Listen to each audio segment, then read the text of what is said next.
2022년 4월 24일 흥업감리교회 주일 예배를 하나님 앞에 올려드리겠습니다. 찬송가 486장 이 세상에 근심된 일이 많고 함께 찬양합니다.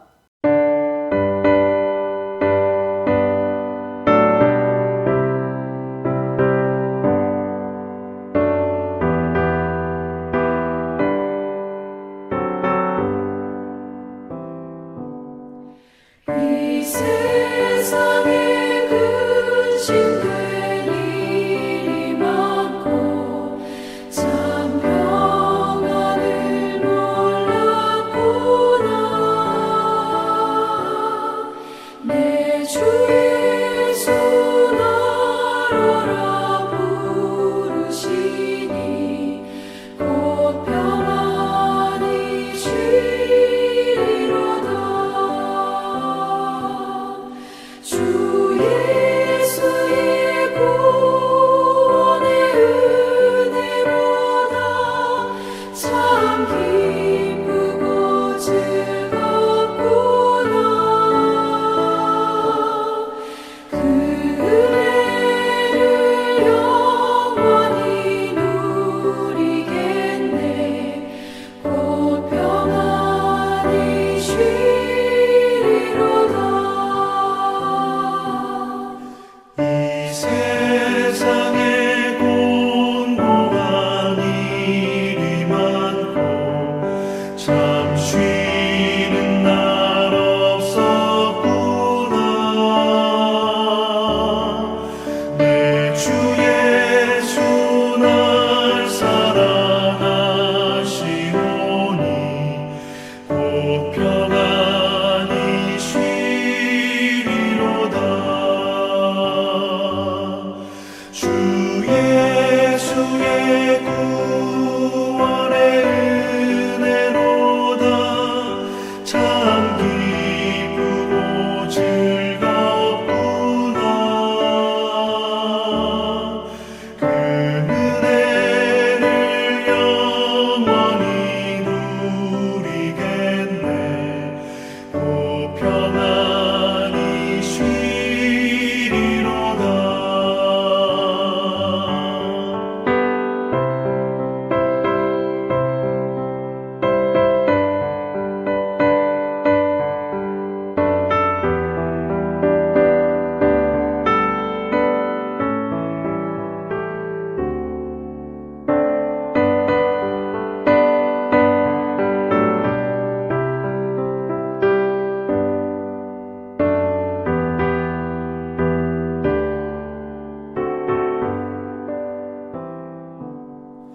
이 세상에 죄악된 일이 많고 참 죽을 일 쌓였구나.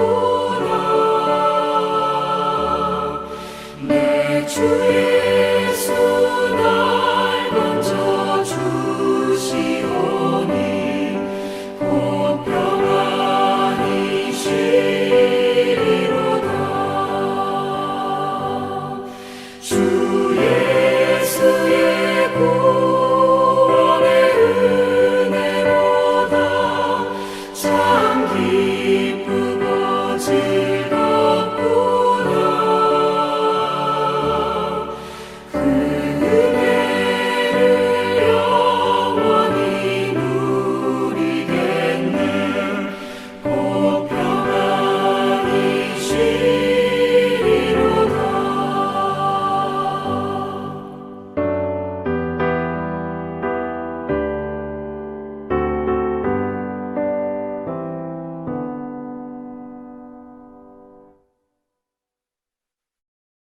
찬송가 492장 잠시 세상에 내가 살면서 한 장 더 찬양하시겠습니다.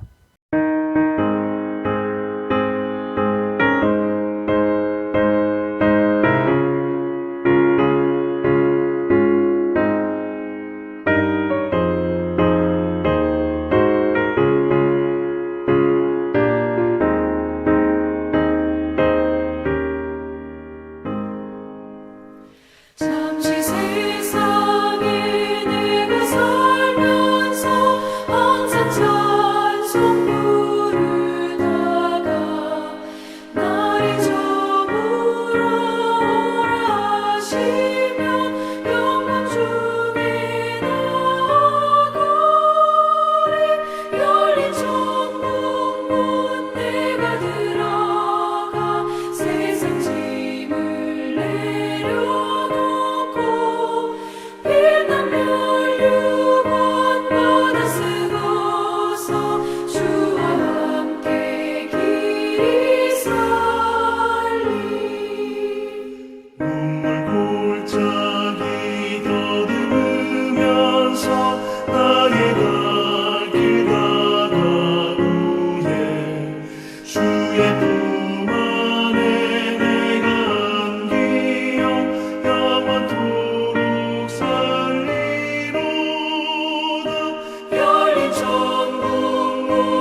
함께 사도신경으로 신앙 고백합니다.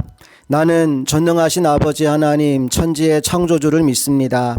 나는 그의 유일하신 아들 우리 주 예수 그리스도를 믿습니다. 그는 성령으로 잉태되어 동정녀 마리아에게서 나시고 본디오 빌라도에게 고난을 받아 십자가에 못 박혀 죽으시고 장사된 지 사흘 만에 죽은 자 가운데서 다시 살아나셨으며 하늘에 오르시어 전능하신 아버지 하나님 우편에 앉아 계시다가 거기로부터 살아있는 자와 죽은 자를 심판하러 오십니다. 나는 성령을 믿으며 거룩한 공교회와 성도의 교제와 죄를 용서받는 것과 몸의 부활과 영생을 믿습니다. 아멘. 찬송가 뒤에 교독문 제134번 부활절 두 번째 말씀으로 함께 교독하시겠습니다. 내가 받은 것을 먼저 너희에게 전하였노니 이는 성경대로 그리스도께서 우리 죄를 위하여 죽으시고 장사 지냄 받으셨다가 성경대로 사흘 만에 다시 살아나사 게바에게 보이시고 후에 12 형제에게와 그 후에 500여 형제에게 일시에 보이셨나니 그 중에 지금까지 대다수는 살아있고 어떤 사람은 잠들었으며 그 후에 야고보에게 보이셨으며 그 후에 모든 사도에게와 맨 나중에 만삭되지 못하여 난 자 같은 내게도 보이셨느니라.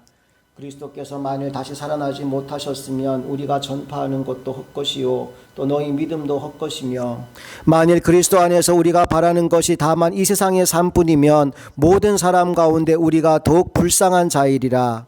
그러나 이제 그리스도께서 죽은 자 가운데서 다시 살아나사 잠자는 자들의 첫 열매가 되셨도다. 아멘. 이 시간 함께 오늘 주실 하나님의 은혜를 기대하면서 또 주시는 말씀에 믿음으로 반응하기를 결단하면서 통성으로 기도하시겠습니다.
오늘 함께 나눌 하나님의 말씀은 고린도전서 15장 14절부터 20절까지 말씀입니다. 말씀 함께 읽겠습니다. 그리스도께서 만일 다시 살아나지 못하셨으면 우리가 전파하는 것도 헛것이요 또 너희 믿음도 헛것이며 또 우리가 하나님의 거짓 증인으로 발견되리니 우리가 하나님이 그리스도를 다시 살리셨다고 증언하였습니다. 만일 죽은 자가 다시 살아나는 일이 없으면 하나님이 그리스도를 다시 살리지 아니하셨으리라. 만일 죽은 자가 다시 살아나는 일이 없으면 그리스도도 다시 살아나신 일이 없었을 터이요 그리스도께서 다시 살아나신 일이 없으면 너희의 믿음도 헛되고 너희가 여전히 죄 가운데 있을 것이요 또한 그리스도 안에서 잠자는 자도 망하였으리니 만일 그리스도 안에서 우리가 바라는 것이 다만 이 세상의 삶뿐이면 모든 사람 가운데 우리가 더욱 불쌍한 자이리라. 그러나 이제 그리스도께서 죽은 자 가운데서 다시 살아나사 잠자는 자들의 첫 열매가 되셨도다. 아멘. 오늘은 천국 소망이라는 제목으로 하나님 말씀을 나누겠습니다. 세상은 죽으면 끝이라고, 그러니까 살아있을 때 즐기라고 말합니다. 하지만 성경은 죽음이 끝이 아니라고 말합니다. 오히려 새로운 삶의 시작이라고 말합니다. 미국의 한 가정에서 있었던 이야기입니다. 이제 어머니가 4명의 자녀를 두었고 병이 깊어서 임종을 앞둔 상황이 되었습니다.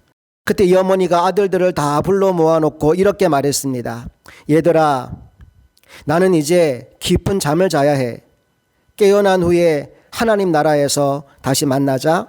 그리고는 아들들을 바라보며 굿나잇, 굿나잇, 굿나잇 작별 인사를 했습니다. 그런데 맨 마지막에는 막내 아들에게는 너하고는 굿나잇을 할 수 없구나. 그러니 우리는 굿바이 하자라고 말했습니다. 그러니까 이 막내가 하는 말이 엄마 왜 다른 형들에게는 다 굿나잇이라고 하고 나에게는 왜 굿바이라고 하시는 겁니까? 그랬더니 엄마가 하는 말, 네 형들은 다 예수님을 잘 믿지 않니? 그러니까 부활한 후에 천국에서 다시 만나겠지만 너는 믿지 않으니까 영영 못 만날 거 아니냐? 그러니까 굿바이지. 그 말을 듣자마자 이 막내 아들이 엉엉 울면서 이렇게 말했답니다. 엄마, 나 예수 잘 믿을게요. 그러니까 나에게도 굿바이라고 하지 말고 굿나잇이라고 인사해 주세요. 그리고는 엄마를 부둥켜 안고 굿나잇 키스를 나누었다고 합니다. 사랑하는 여러분, 오늘 여러분 안에도 이 어머니와 같은 부활 소망, 천국 소망이 있습니까? 지난주에 우리는 부활절 예배를 함께 드렸습니다. 그러면서 부활에 대하여 세 가지 태도가 있을 수 있다는 말씀을 나누었지요. 첫째, 부활을 아는 사람이 있고, 둘째, 그 부활을 믿는 사람이 있고, 셋째, 부활의 증인으로 살아가는 사람이 있다고 말했습니다. 그러면서 이제 우리 모두가 부활의 증인으로 살겠다는 결단을 하고 집으로 돌아갔지요. 아직 주님의 부활을 모르는 사람이 있다면 그들에게 주님의 부활을 알려주고, 또 부활을 알기는 하지만 믿지 못하는 사람들이 있다면 주님과 동행하는 우리의 삶을 통하여 지금도 내 안에 생생하게 살아계신 예수 그리스도를 보여주며 살아가자라고 말씀을 나누었는데, 지난 한 주 여러분 어떤 삶을 사셨습니까? 정말로 여러분 주변의 사람들에게 부활의 증인으로 살아가셨습니까? 고린도후서 2장 15절은 이렇게 말합니다. 우리는 구원받은 자들에게나 망하는 자들에게나 하나님 앞에서 그리스도의 향기니. 꽃향기는 벌과 나비를 불러 모읍니다. 마찬가지로 그리스도의 향기는 세상의 절망 가운데 있는 사람들을 십자가 앞으로 불러 모읍니다. 그 향기를 마태복음 5장 16절은 너희의 착한 행실이라고 표현하기도 합니다. 말씀 읽어볼게요. 이같이 너희 빛이 사람 앞에 비치게 하여 그들로 너희 착한 행실을 보고 하늘에 계신 너희 아버지께 영광을 돌리게 하라. 내 안에 계신 예수 그리스도, 그분의 빛, 또 그분의 향기가 착한 행실로 드러나게 될 때 그것을 보는 사람들이 하나님 아버지께 영광 돌리는 놀라운 일이 벌어지게 된다는 것입니다.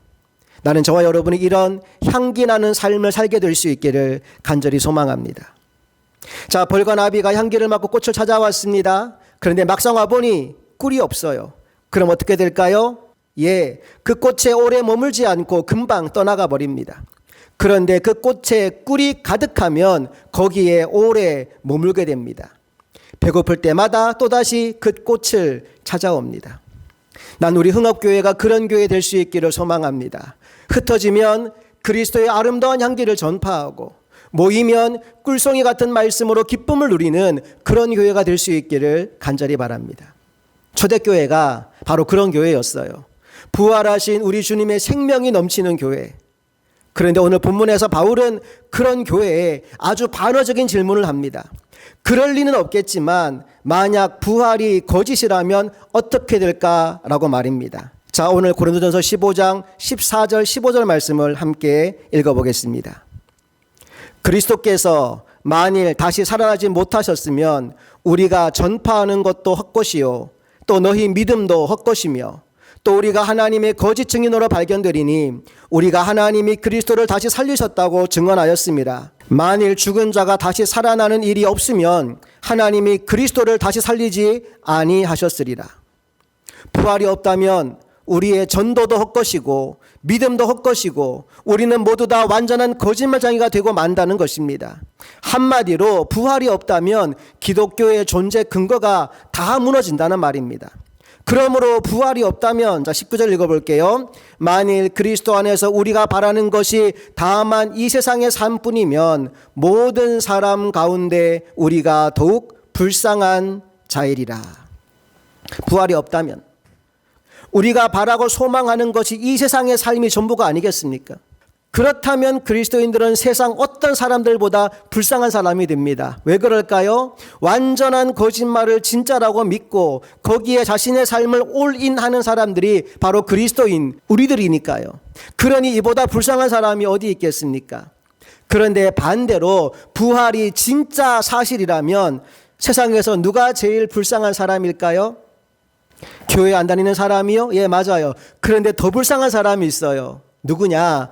교회에 다니면서도 부활을 믿지 못하는 사람입니다. 여러분 생각해 보십시오. 교회 안 다니는 사람들은 자기 멋대로 살잖아요. 적어도 세상에서는 행복하잖아요. 세상의 쾌락과 즐거움 다 누리며 사니까요.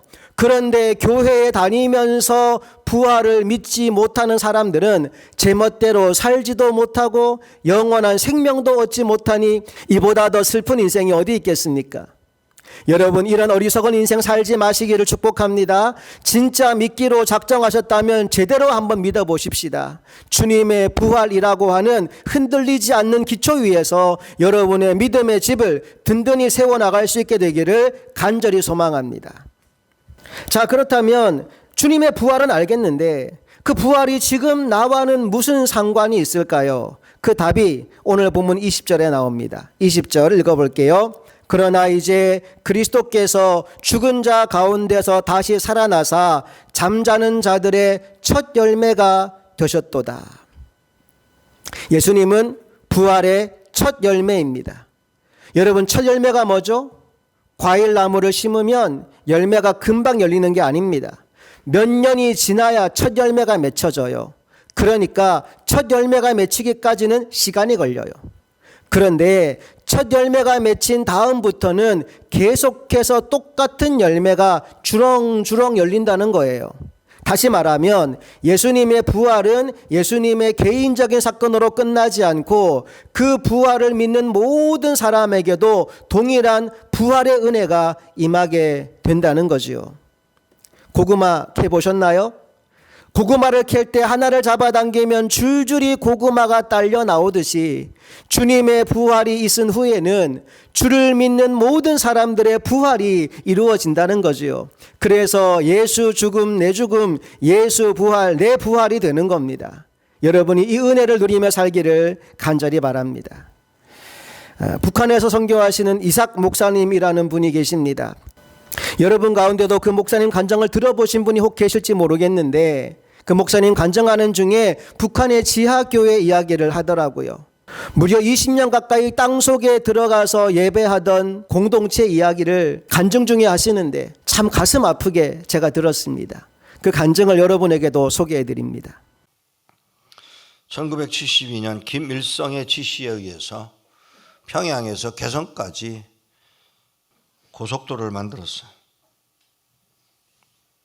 고속도로를 만들고 곡산이라는 동네를 이제 고속도로를 만들어 가고 있던 그 불도저 운전수가 불도저로 땅을 파는데 그만 갑자기 푹 꺼지는 바람에 그만 땅으로 떨어졌어요. 뒤집혔어요. 이 뒤집힌 사람이 이게 왜 여기가 땅이 비었지? 라고 하며 뛰어 내려가서 살펴보니까 사람이 인위적으로 만들어 놓은 굴이 거기에 있는 거예요. 그래서 뭐 불을 켜고 이렇게 들어가서 보니까 거기에 20여 명의 사람들이 살고 있었습니다. 어른들이 20여 명이고요.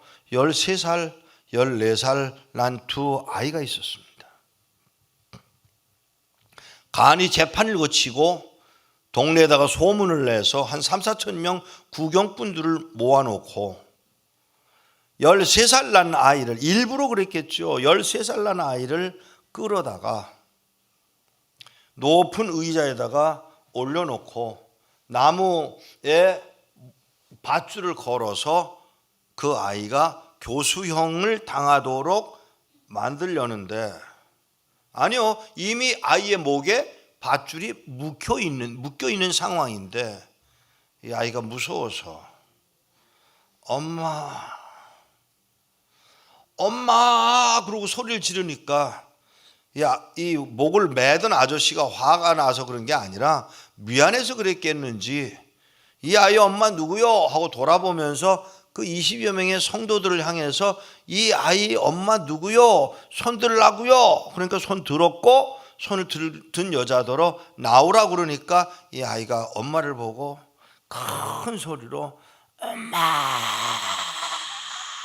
그리고 웁니다. 당연히 그랬겠죠.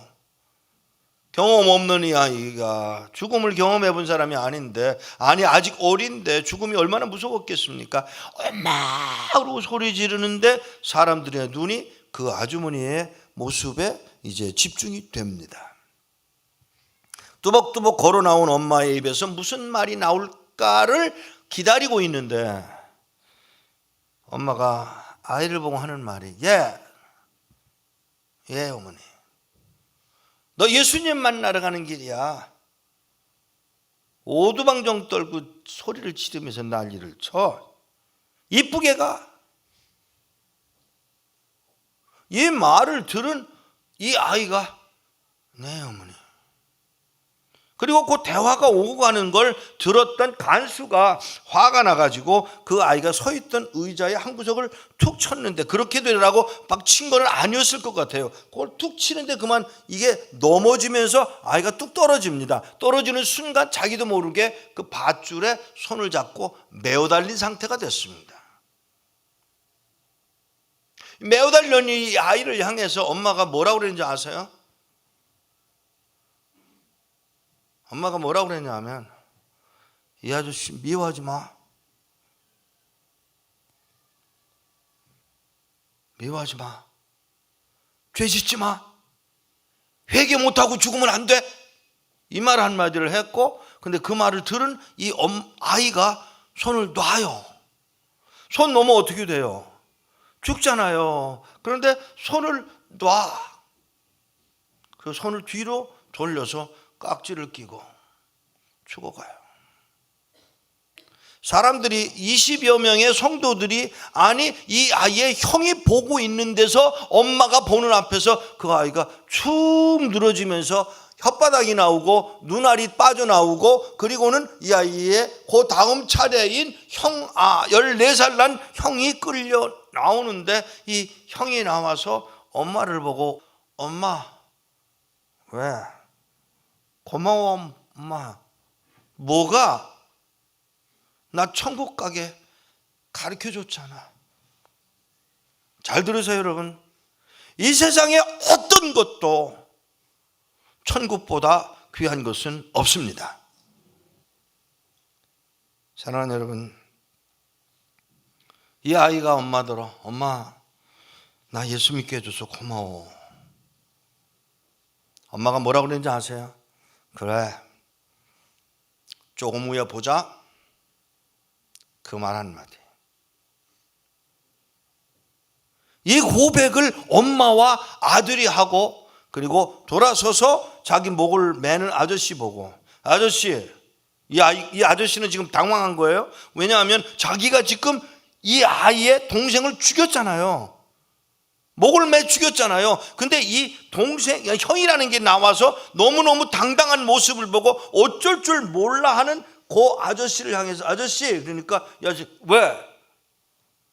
아저씨가 내 동생도 죽였고 나도 죽일 거고 우리 엄마도 죽일 건데, 그럼에도 불구하고요, 이 아이가 얼마나 똑똑한지 몰라.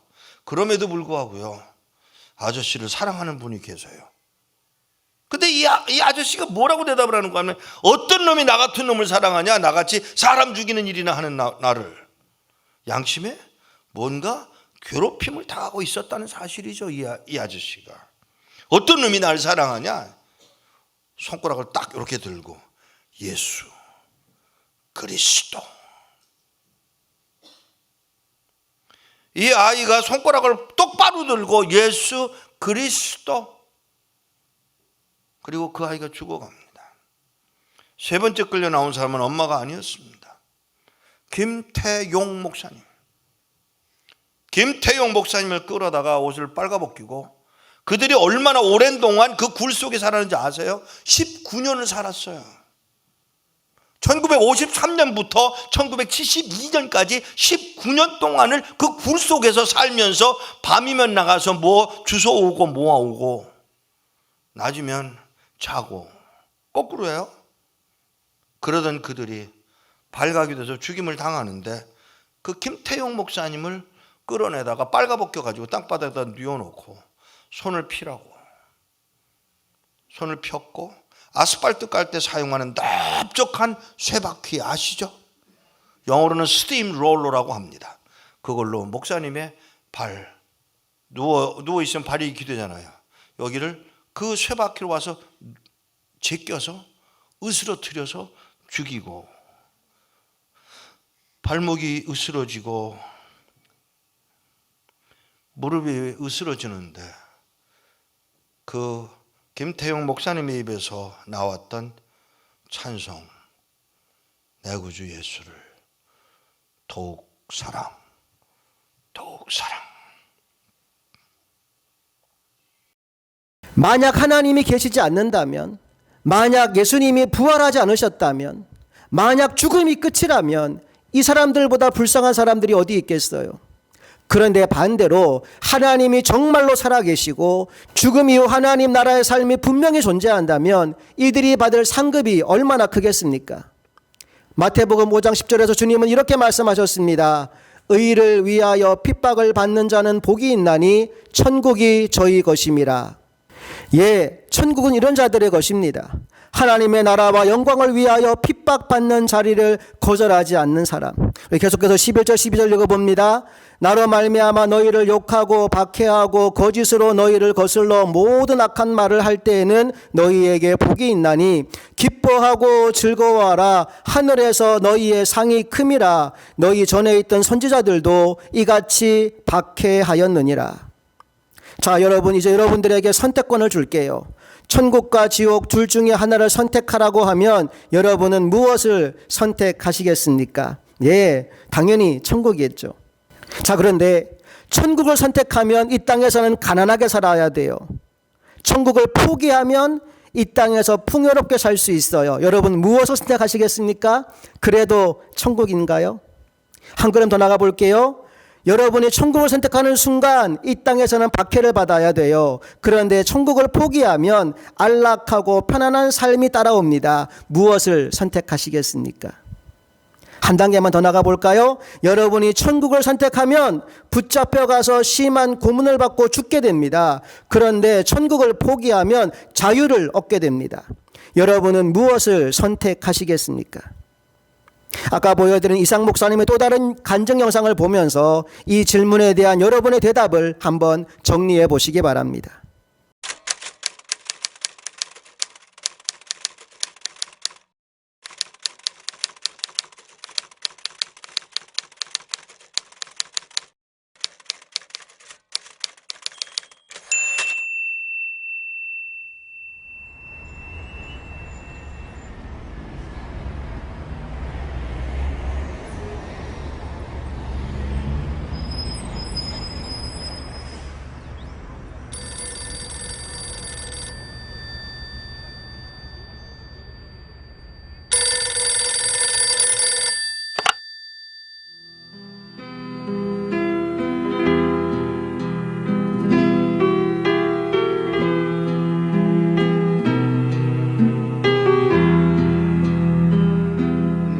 이제 전화를 이제 동네 전화를 해가지고 그때는 이제 핸드폰이 없었을 때니까 제가 연락을 해놓고는 북한에 그 성도들이 있다는 그분들 나오라고 그래서 점심을 같이 할 수 있도록 어레인지를 했습니다. 도착을 했습니다. 그리고 4명의 어른들이 나왔습니다. 제일 나이 많은 분이 79, 그냥 4명의 늙은이들이 나온 거예요. 제가 처음 질문이 뭐였느냐면 왜 나오시려고 그러세요? 요 말 한마디를 하는데 뜻밖의 그 노인이 찬송 한번 마음 놓고 부르고 싶어서 더 이야기할 게 없어서 알겠습니다. 제가 도와드리겠습니다. 언제 나오시겠어요? 그랬더니 빠를수록 좋소. 몇 명이나 되세요? 65명이에요. 어른들이란 아니야. 애도 있어. 우리 손녀도 있어. 정보가 들어왔는데 우리 모두 잡혀서 수용소로 끌려간다나 봐. 알겠다고. 제가 도와드리죠. 제가 도와드리겠습니다. 그랬더니 이분이 잠깐만. 네? 잠깐만. 내가 나가서 하나님께 직접 물어보고 결정하면 안 돼? 그러세요. 뭐 기도를 막을 수는 없으니까. 그러세요. 뚜벅뚜벅 걸어 나가신 분이 한 10분 만에 돌아오시는데 땅을 질질 끌고 들어오시더라고요.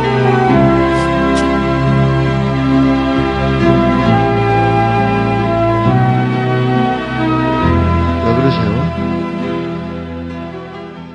음성이 벌써 달라지셨어요. 나가서 물었소. 하나님, 저 미국에서 온 이목사라는 사람이 우리 도와주겠다고 왔는데 따라갈까요? 그랬더니 하시는 말씀. 내가 능력이 없어서 너희들을 북한 땅에 남겨둔 줄 아냐? 그러니까 이 노인이 그 말을 듣고 우리가 그럼 매 맞는 것도 하나님 뜻이에요? 물론이지. 아니 하나님 우리 굶는 것도 하나님 뜻이에요. 물론이지. 우리 잡혀서 수용소로 끌려간다고 해서 그러는 거 아니에요 하나님? 몰라서 묻냐? 이 말 한마디야.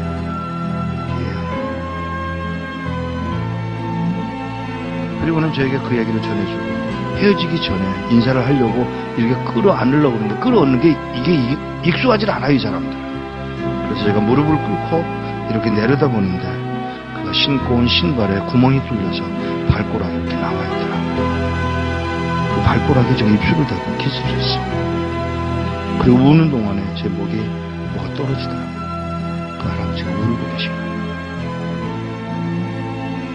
일어나서 인사를 다시 하고 떠나면서 안녕히 계세요. 그랬더니 무슨 인사가 그러냐. 죄송합니다. 왜요?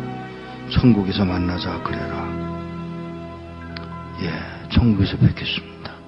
그 말 한마디를 하고 떠나서 나오는데 몇 걸음 떠나갔는데 뒤에서 그의 음성이 들려옵니다. 누가 우리를 그리스도의 사랑에서 끊으리요.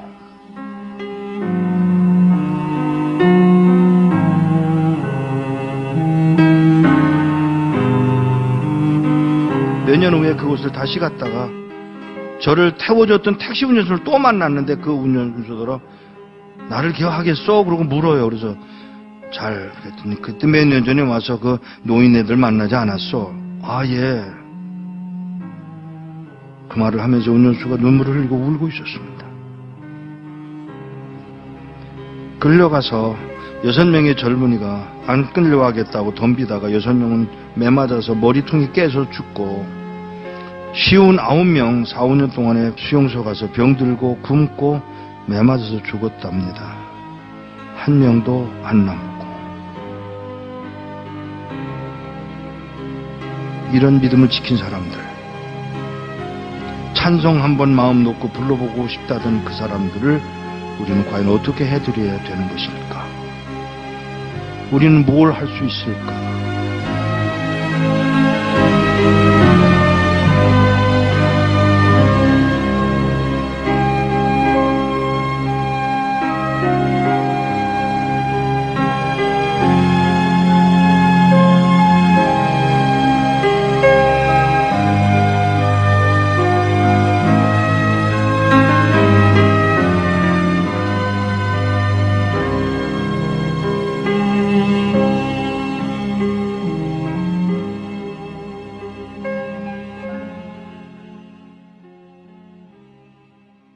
이제 한 가지 이야기만 하고 말씀을 마무리하겠습니다. 미국의 루즈벨트 대통령이 퇴임한 이후에 아프리카 사파리로 사냥 여행을 떠났다고 합니다. 사자를 사냥하고 찍은 사진인데요. 그가 사냥을 마치고 돌아올 때 배를 타고 왔어요. 1등석으로. 그리고 배가 항구에 도착하자마자 루즈벨트를 기다리는 수많은 인파가 그를 환영합니다. 레드카펫이 깔리고 군악대의 팡팔의 소리가 울려 퍼지고 수많은 군중이 박수와 환호성으로 그를 맞이합니다. 그런데 그 배 안에 그것도 3등 칸에 한 노신사가 타고 있었습니다. 그는 지난 40년간 아프리카에서 선교를 하고 이제 본국으로 돌아오는 선교사님이었어요. 그런데 루즈벨트 대통령이 떠난 이후에 이 선교사님이 배에서 내릴 때에는 레드카펫도 군악대의 팡파레도 환영 인파의 박수 소리도 모두 다 사라진 뒤였다고 합니다. 정말 쓸쓸하게 외롭게 배에서 내려서 그날 밤 낡은 모텔방에 들어가 숙박을 하는데 자기도 모르게 툭 이런 푸념이 흘러나오더래요. 하나님, 이게 뭐냐고. 어떻게 며칠 동안 사냥여행을 다녀온 대통령은 저렇게 많은 사람들이 환영을 하는데 40년간 주를 위해 헌신하다 돌아온 나에게는 반겨주는 사람이 하나도 없으니 이거 너무한 거 아니냐고. 그런데 바로 그때 그 선교사님에게 들려온 주님의 음성이 있었습니다. 주님이 이렇게 말씀하시더래요. 아들아, 너는 아직 너의 집에 도착한 것이 아니다. 내가 내 집에 오는 날에는 황금 카펫과 천군천사의 나팔 소리가 너를 기다리고 있을 것이다. 여러분 기억하세요? 우리는 아직 우리의 집에 도착하지 않았습니다. 그러므로 이 땅의 것에 우리의 관심을 모두 쏟고 살아갈 것이 아니라 하늘 소망을 가지고 살아서 마침내 하나님 앞에 갔을 때 잘하였도다 착하고 충성된 종아 칭찬받는 우리 모두가 될 수 있기를 간절히 바랍니다. 함께 기도하겠습니다. 좋으신 아버지 하나님 감사합니다.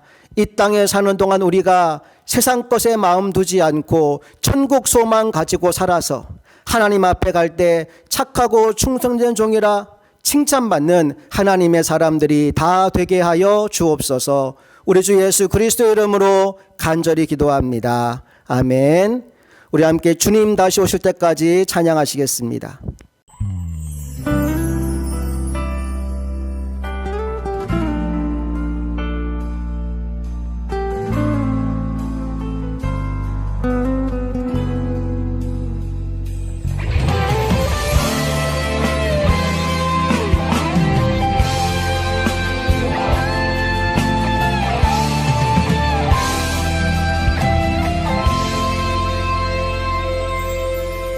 주님 다시 오실 때까지 나는 이 길을 가리라.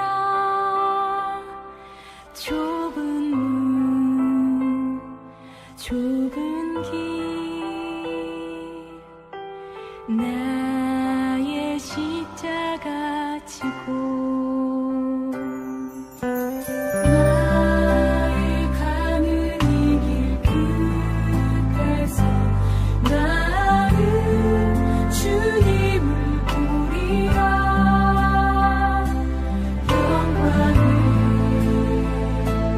내 주님 나를 맞아주시네.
드려진 예물을 위해 기도하겠습니다. 좋으신 아버지 하나님 감사합니다. 오늘도 우리가 온 마음을 다해 하나님을 예배하게 하시고 하나님 앞에 정성을 들여 준비한 귀한 물질을 올려드리게 하시니 감사합니다. 11조와 감사헌금과 주일헌금과 일천번제와 성교헌금과 기타 여러 가지 마음의 소원과 기도의 제목을 담은 예물을 아버지 앞에 올려드리오니 주님 연락하여 주시고 이 모든 물질이 주님 기뻐하는 일들에 쓰여지게 하여 주시옵소서. 특별히 오늘 이 시간 물질만 아니라 삶과 시간과 생명을 온전히 드려 주님을 예배한 모든 이들에게 하늘의 은혜가 가득하게 하시고 천국 소망이 분명히 새겨지게 하여 주시옵소서.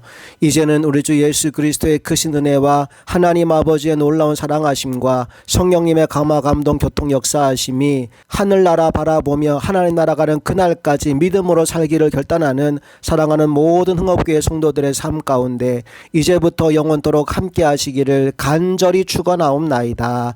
아멘. 우리 하나님께 영광과 감사의 박수를 올려드리겠습니다. 한 주간도 주님 말씀으로 승리하십시오. 여러분 모두를 사랑하고 축복합니다.